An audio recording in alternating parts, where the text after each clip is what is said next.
My name is Burke Hedges, author of the best-selling book, The Parable of the Pipeline. I open my book with a story about Pablo and Bruno, who take two very different paths in their quest for financial independence. What you're about to see is the delightful animated story of their adventure.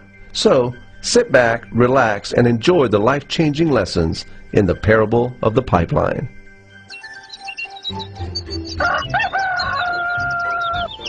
Far away, in a small village, near a beautiful valley, lived two friends, Pablo and Bruno.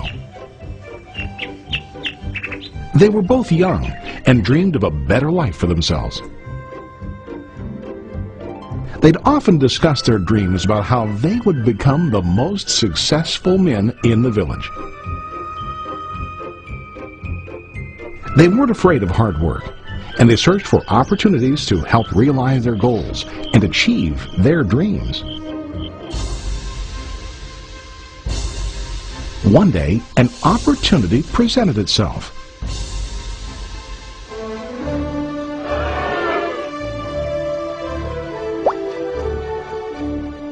The mayor of the village decided to hire two people to bring water from a spring up on the mountain, across the valley, back down to the village. They were to be paid based on the amount of water delivered to the village. Bruno and Pablo enthusiastically got to work. Every day, from morning till evening, they carried buckets to and from the spring. They worked hard, carrying water to the village. In the evening, they'd return home with their day's wages.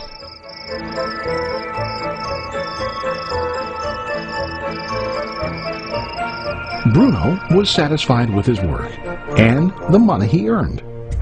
He was sure that with this work he could achieve his dreams.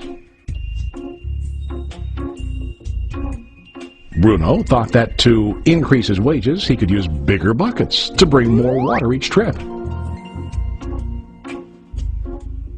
He believed with a larger income he would soon be able to buy a cow and the house that he dreamed about.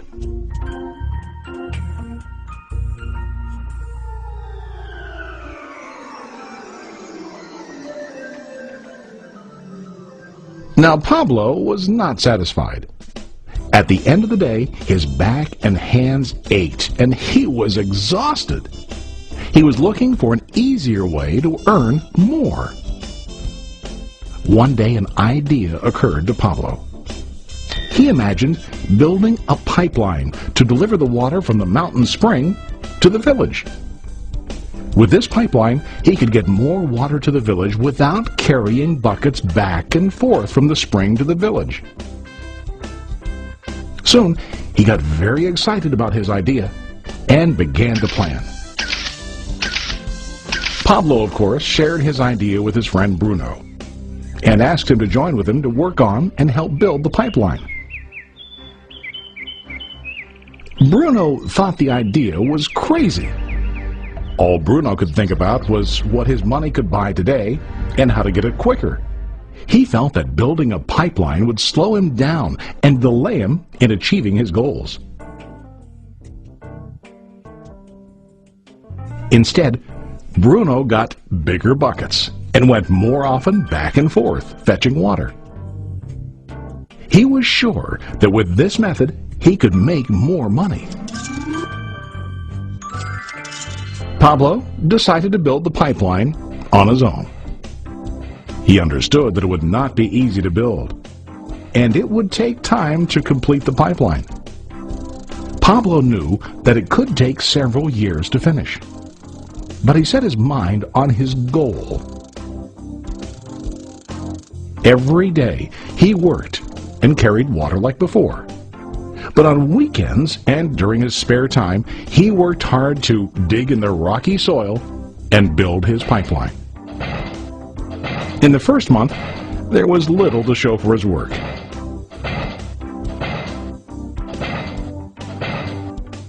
Bruno and the villagers laughed and teased him. They called him Pablo the Pipeline Man. During this time, Bruno's income doubled. He already bought a cow and a bigger house. His lifestyle changed. He now spent time after work in the bar, enjoying his hard-earned wages from delivering water.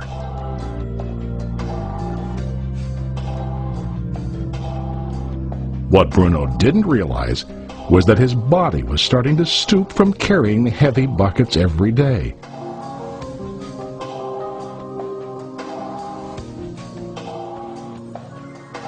His face looked worn and his body tired. Soon, he began to carry less and less water due to the wear and tear on his body.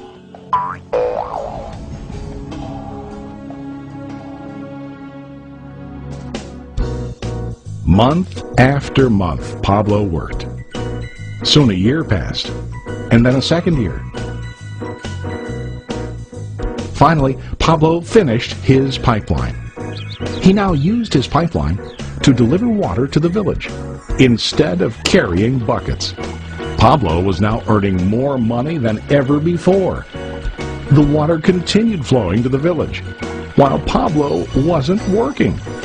While he slept and ate, the water flowed. Pablo was happy and proud of his insight, persistence, and hard work. Now his income flowed as long as the water flowed through his pipeline.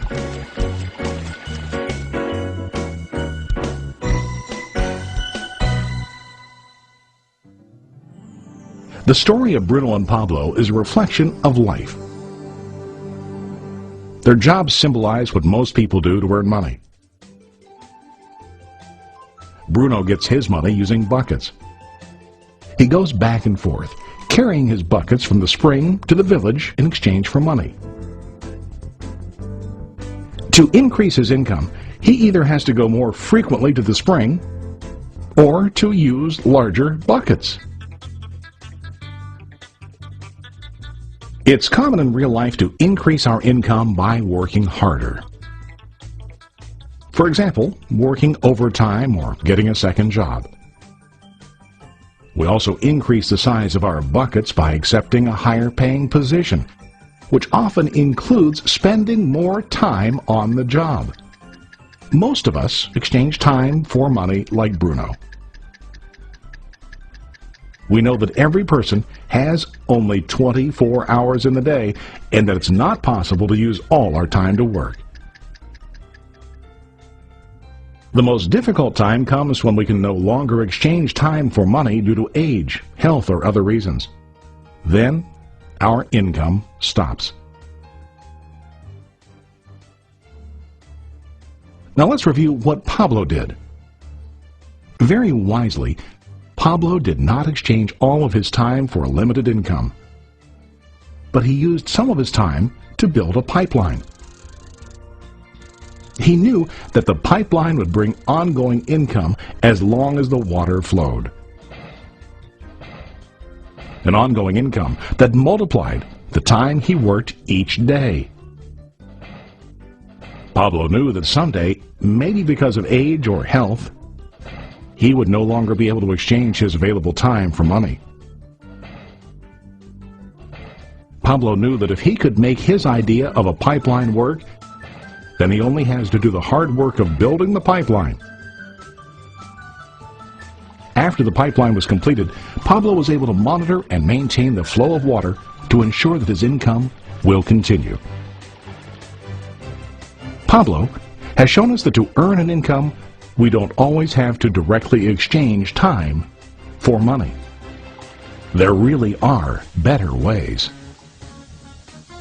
How about you? Are you still like Bruno, who directly exchanges time for money?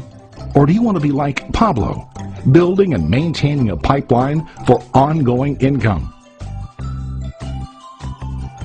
If you are interested in the idea of building your own pipeline, contact the person who lent you this presentation. You can start building your pipeline today.